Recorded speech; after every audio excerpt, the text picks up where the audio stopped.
the reason I came to you. I'm really good at a lot of things, but I've gotten really sloppy on my simple things like autoresponders. So I am using the absolute generic right out of the can, which basically says, thank you, your appointment has been successfully made. And I'm pretty sure with a little guidance or a third grade education, I should probably be able to improve upon that. Welcome to the Audience Converter Podcast, the podcast for converting your audience from strangers to loyal fans. We dive deep and discuss how entrepreneurs, consultants, and coaches can level up their business to help more people in the world. Now here's your host, the creator of the Audience Conversion Method, Kimberly Whitecamp. Hello, everyone, and welcome to another exciting episode of the Audience Converter Podcast. I'm Kimberly Whitecamp, your host, conversion copywriter, and marketing strategist, and I am so excited because today we're doing a new segment for the Audience Converter Podcast where we do some hot seat sessions on your big burning marketing questions. And my very first guest is a wonderful person who I'm in several groups with. His name is Jack Hartzman.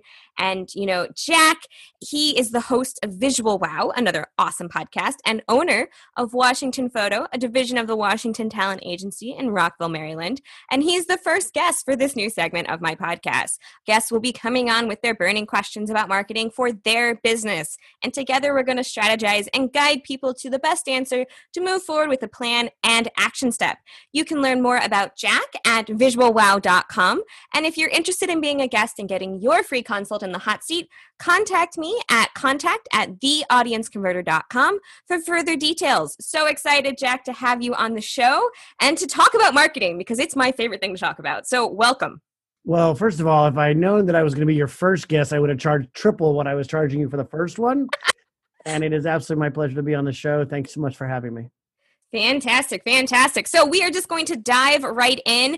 Jack, tell everyone listening a little bit about you, your business, and your podcast, and what brings you here today.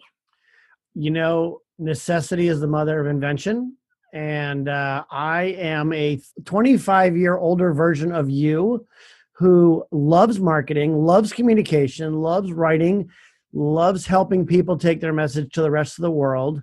And I have decided at my age that if I don't start thinking slightly out of my own box, that I just can't keep inventing new. I can do it for other people, but I have found in the last several years that I'm too close to it to do it for myself. So as you mentioned, we're part of a bunch of groups together.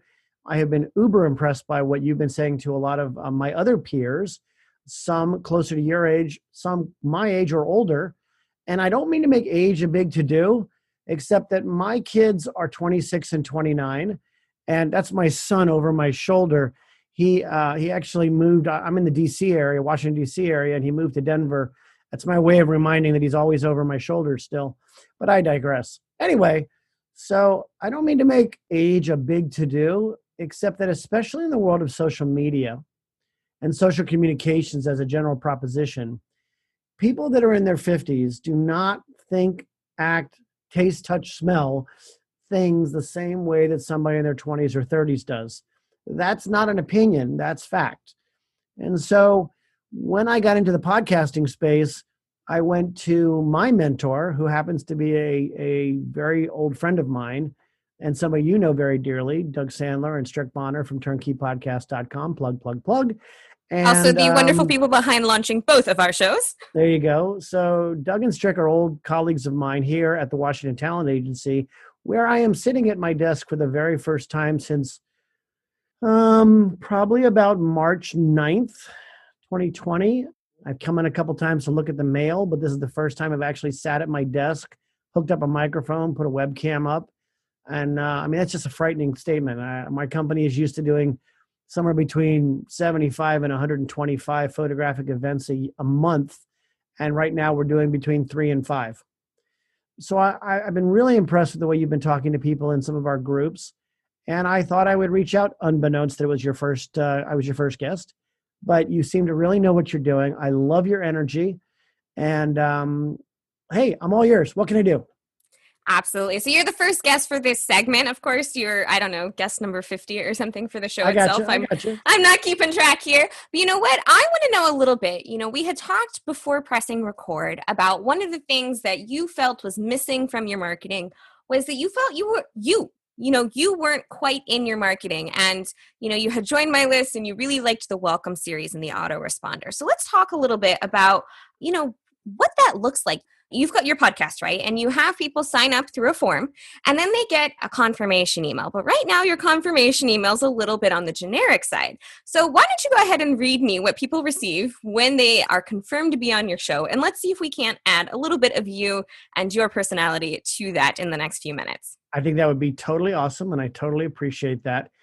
So as I mentioned, I am looking for some counsel, not only from my friends at Turnkey Podcast, but the reason I came to you, I'm really good at a lot of things, but I've gotten really sloppy on my simple things like autoresponders. So I am using the absolute generic right out of the can, which basically says, thank you, your appointment has been successfully made. And I'm pretty sure with a little guidance or a third grade education, I should probably be able to improve upon that.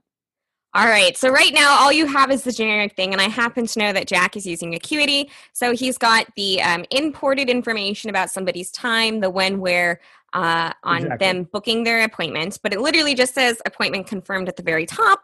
And then it says, thanks for booking your appointment, which is super generic. It's very dull. And it's not really a great, representation of who you are and what you're going to do for people. So I'm just going to ask you a couple of questions and we're going to see if we can't spice that up a little bit. So when you meet an old friend, what are the first two things you're going to say to them if you haven't met them or spoken with them within like the last 2 months, let's say? I would usually look at them and say, my God, you look so much better 5 years ago the last time I saw you. No, I wouldn't really do that. I absolutely feel like, especially in the business that I'm in, not just as a photographer by trade, but in my whole podcast world. And most of what we're talking about in Acuity and most of these autoresponders are going to guests and clients that are coming on the show. So it really needs to be warm and inviting and, hey, thank you so much for taking the time to give me for the show. And, it's really got to feel welcoming, like mom's apple pie and come over for Thanksgiving dinner. Okay, that's wonderful. You didn't answer my question. I apologize. Did I do something wrong? No. See, again? This is what happens, though. This is what happens when people get too in their head about their own marketing, is they have an idea of what something they want to convey is, but they can't take the simple approach to it. So my question was, if you meet a friend, right? Let's forget about podcasting and autoresponders and marketing right now. Sure. If you meet a friend and it's been a couple of months since you've connected, what would be like the first one or two sentences you would say to them? How have you been? I can't believe it's been so long since we've seen each other. Yeah. Okay, so you don't use any different kind of language then. So what I'm trying to do is capture a little bit of your voice and a little bit of your personality. You stumped me. I get it. I stumped you? No worries. I did not stump you. Okay, so you want this to be welcoming. And You know what? I'm a big fan of congratulating people for taking action and doing something for their business. So one thing I'm going to ask is, you've got a couple of questions, I know, for people to get approved to be on the show. Do you have a pre-application of any kind? I don't, because I'm about 40 guests into my new show. Okay. And I know so many of them personally.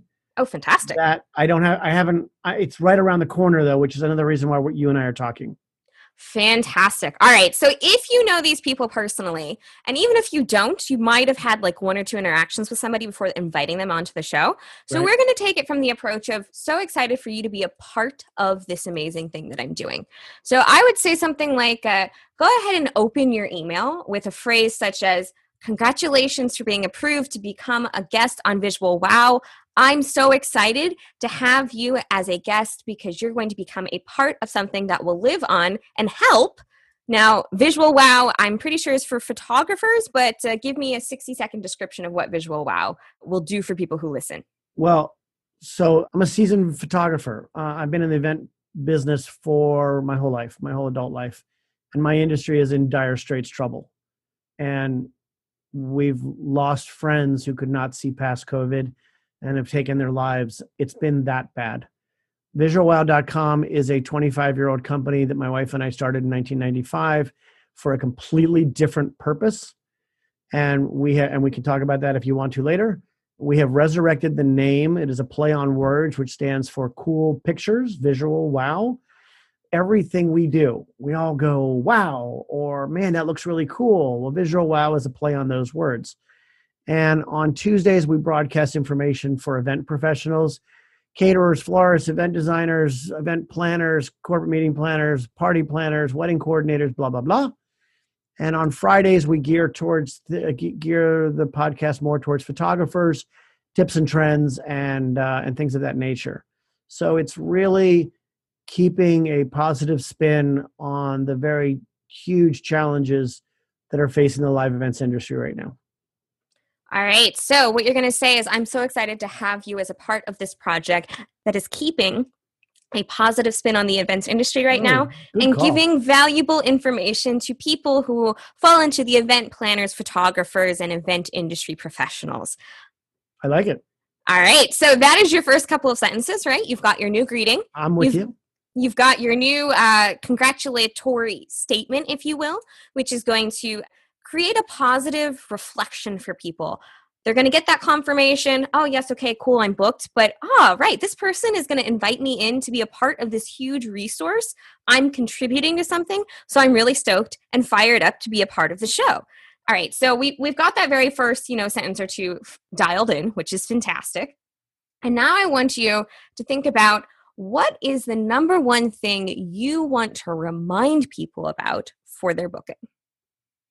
So an interesting thing that mentor both of us have said to me jokingly last year, and it's resonated to me ever since. He said, Jack, treat your audio and your podcast as seriously as you take your lighting in your photography. And so, as we both know, crappy audio in a podcast is the first reason people turn things off. So I really try to emphasize, even to the people that I know who I know are tight on money because our business is in the toilet, I try to tell them, look, you're on Zoom calls every day anyway. Will it kill you to spend $50 or $75 on an Amazon microphone, which is right now all I'm using? This is my office microphone. It's not the $300 microphone I have in my main recording studio. But so what? It's light years better than earbuds or a laptop computer kind of a thing. Oh, yes, that laptop mic with the teeny noise and the big echo of the entire room. Pretty much I'm like, look, if nothing else, please plug in headphones, right? Exactly. Because that at least cuts down on some stuff. Awesome. So you have highlighted the number one thing you want people to remember before showing up. And right. I happen to know that Acuity is going to be sending out, usually it's like a 1 day and a 1 hour reminder. But there's no harm in planting that seed early. So what you're going to say next, right? You've told them congratulations, and now it's time for you to highlight what you need from them to get a great episode. So quick reminder, make sure you've got a quality microphone to use on this interview. I know that it's another small investment, but most of us are hanging out on Zoom all day anyway. So it's $50 to make us appear professional in any way, shape, or form that we show up in our world right now. This will also make your episode, easy to listen to. And quality audio means people stick around. Sub-quality audio, no matter how great the information, means people tune out within 30 seconds. And I can direct them directly to the page on my visualwow.com website, which talks about all the equipment that I use, both photographically as well as audibly for the podcast. Absolutely. Here's a quick link for you if you don't have a microphone and don't know where to start. This is a really fast description for you to get started and to be prepared for our wonderful episode. I got to ask you a question. Have you ever thought about making this a business? Because this whole hobby thing that you're doing it really, really well. And you really ought to try doing it professionally because you seem to really know what you're doing. No, I'm a copywriter. I write copy for a living. That is what I do. And I also help people plan out their marketing and figure out, where do I need to go? I know how serious you are. I just wanted to compliment you on how you're taking this little dog and running him down your aisle here to tell him to get me to do the things that you need me to do. Well, thank you very much. I appreciate that. I'm really glad that this is, matching what you're looking for. So far, so good. And you know what? Confirmation emails don't need to be super long. You want to give them a positive feeling. You want to let them know that what they've done has definitely been finished. So something like, here are the details of your upcoming appointment. That's already imported with Acuity. And then I would say you want to have a nice close and give them one more way to make sure that they show up. So at least with my booking software, and I'm pretty sure Acuity does the same thing, there's a button that says something like, be sure to add this to your calendar. Yeah, is that correct? It's on all of mine, yeah. Okay, so is that just a button at the bottom? Does it just say add to Google, add to Outlook, add to something? Exactly. Okay, so then I would direct people in the body of the email to something like, be sure to click the button below for your preferred calendar to make sure this appointment gets put on the calendar, or something along those lines. Right. And then you're going to close out the email. Perfect. I'm really excited that you're sending me the audio of this so I can actually remember what we just talked about. Absolutely. So you're going to close out the email with a thank you. Thank you so much for becoming a part of this powerful resource. Can't wait for our interview. Good to me. And then whatever your normal close is. So like my normal close, I'm a huge fan of the Keep Calm and Carry On meme online. I love London. I love England. I've been twice and would go again in a heartbeat. There's so many things to explore. And I love the fact that you can use it to inspire whatever you're talking about. So oftentimes I'll close my shows with Keep Calm and Carry On. If I'm talking to somebody who I want to connect with on email, it's Keep Calm and Connect. You know, if I tell people that they need to listen to my podcast episode because it's something great and wonderful, those emails close with Keep Calm and listen to the podcast. So whatever your... I like that. I like that. It's fun. It's fun. It's different.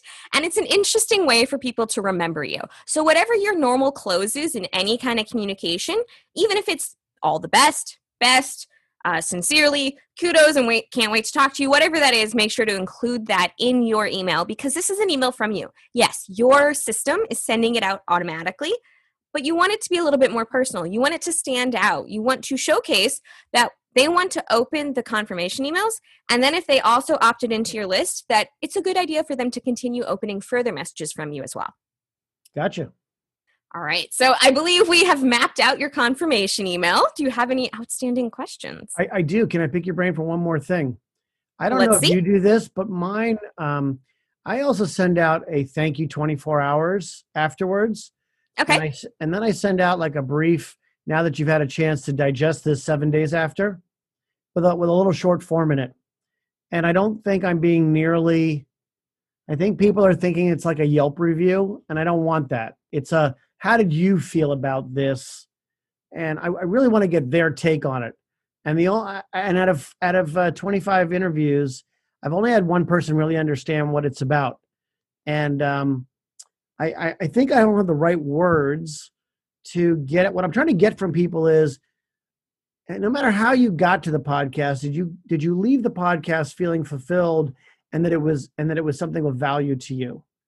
So you're asking your guests this? I'm asking my guests this. I'm saying a day after I say, thank you for coming on. Hope it was a great experience. Social links, blah, blah, blah. And then after that, about a week later, I send out, I think it's 7 days later, I send out another one that says, now that you've had a chance to absorb everything that happened with the podcast, have you gotten any feedback from your friends, your clients? How do you feel, what the value was of the whole process for you? Okay. So right away, I would say you're using the wrong timing. If you're sending it out a week after, is that a week after they record the interview? Oh, good point. It's the week after I record. I may be clipping my hedge. So if you're sending it out a week after they record, their friends, family, colleagues, and anybody else in the world who might know they're going to be on a podcast haven't heard it yet. Right. It's my assumption. Okay, so we'll push that to 21 days, and then what happens? So what I would do is you send it to them 3 days, maybe, after their episode goes live. So first, of course, you're going to contact them before their episode goes live saying, hey, your episode's about to go live. Here's how you can share it out. And then I would say about 3 days later, because you want that positive feeling, you want enough time for people to go in and listen to it, for them to start receiving feedback, but you don't want to leave it too long. So I would say, about 3 days later, if you want people to share with you the benefits of being on the show, phrase it that way. What kind of benefits have you seen in the last few days after being on this show? Did you get feedback from colleagues? Did you, suddenly see an uptick in inquiries for your business? Frame the survey in a way that's beneficial to them. Because I understand that you want information, but most of the time people are going to ask, what's in it for me? So what's in it for them to fill out that survey? And tell them exactly how long it's going to be. Is it a 1-question survey? Hey, I would love your feedback on your experience and how I can improve the experience for future guests and the benefits of being on the show. Can you take this 1-question survey? Can you take this 3-minute survey? It would mean a lot to me. Something like that. Love it. Love it. Love it even more when I listen to the audio and remember everything you just said. Right? You're like, I'm going to put this through a transcription service. There you go. Yes. So absolutely, when it comes to automated requests of any kind, when we're talking about confirmation emails, when we're talking about thank yous, when we're talking about follow-up, the most important thing to remember is that it needs to be personal. And the second most important thing to remember is that it needs to be in terms of how it will benefit the people receiving the message. Does that make sense? 100%. So it's really tempting for all of us to be like, I need more data. I need more data. I need more data. And it's true. All of us should be recording and, gathering data around what we're doing.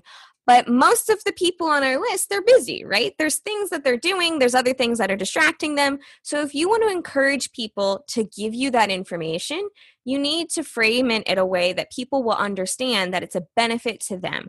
Oftentimes when I send surveys out to my list, I'll say something like, I want to make sure you get the best experience by being on my list. I would hate to be sending you information that's not relevant to your needs. Could you answer this 1-question survey?